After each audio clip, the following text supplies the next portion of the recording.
Assalamualaikum, Om Swastiastu, Namo Buddhaya, salam kebajikan. Selamat pagi dan selamat hari Kamis buat kamu yang manis dari aku yang manis. Kami dari kelompok 6 yang beranggotakan 8 orang, yaitu Natalia Pelango, Miracle Denga, Cindy Lahama, Esra Tampati, Christina Manopo, Alfio Boki, Bethania Oleh, dan Mikhail Tambunan akan membahas tentang masalah sosial agraria. Pengertian masalah sosial agraria adalah konflik pertanahan yang merupakan persoalan yang kronis dan bersifat klasik serta berlangsung dalam kurun waktu tahunan bahkan puluhan tahun dan selalu ada di mana-mana. Sengketa dan konflik pertanahan adalah bentuk permasalahan yang sifatnya kompleks dan multidimensi. Oleh karena itu, usaha pencegahan, penanganan, dan penyelesaiannya harus memperhitungkan berbagai aspek, baik hukum maupun non-hukum. Masalah sosial menurut para ahli. Yang pertama adalah Susetyawan. Akan terjadi apabila sebuah kelompok berjuang untuk membela kepentingannya. Yang kedua adalah Hobbesian. Kelompok untuk konflik untuk keuntungan, keamanan, ataupun kejayaan hanya akan berhenti dalam kematian. Max Weber. Konflik tidak dapat dikeluarkan dari kehidupan sosial. Dahrendorf. Seluruh kehidupan sosial adalah konflik karena ia merupakan perubahan. Kasus pertanahan terdiri dari 3 bagian. Yang pertama, sengketa pertanahan.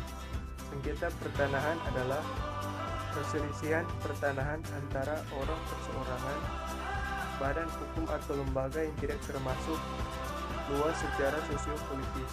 Yang kedua, konflik pertanahan. Konflik pertanahan adalah perselisihan pertanahan antara orang perseorangan, kelompok, golongan, organisasi, badan hukum atau lembaga yang mempunyai kecenderungan atau sudah berdampak luas secara sosiopolitis. Yang ketiga, perkara pertanahan.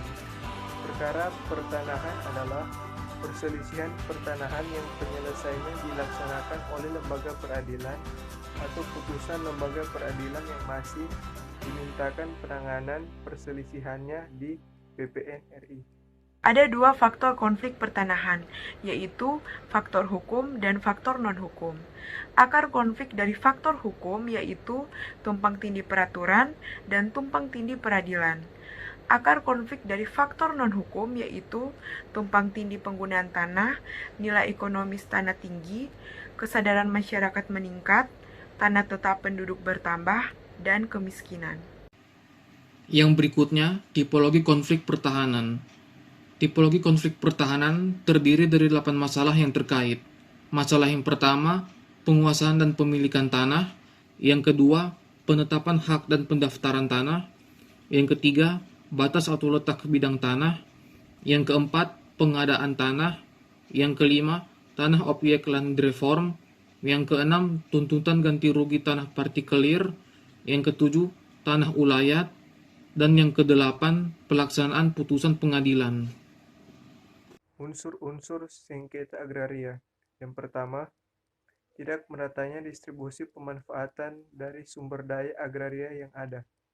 Yang kedua, ekspansi wilayah oleh suatu kelompok, dan ini lebih banyak terjadi di perkotaan. Yang ketiga, adanya kegiatan ekonomi sebagian dari masyarakat. Yang keempat, adanya kepadatan penduduk yang menuntut penyediaan lahan yang semakin meluas. Karakteristik sengketa agraria di Indonesia.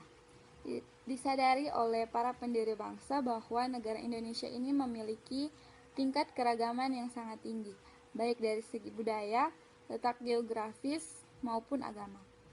Keberagaman yang semacam ini tentu bukan tanpa efek yang serius bagi perkembangan bangsa ke depannya.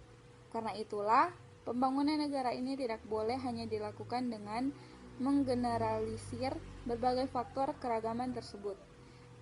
Karena itulah maka negara dirumuskan sebagai terdiri atasnya Self-Besturen Landscapen dan Volksgemeinschappen di dalam Undang-Undang Dasar 1945 sebelum amandemen.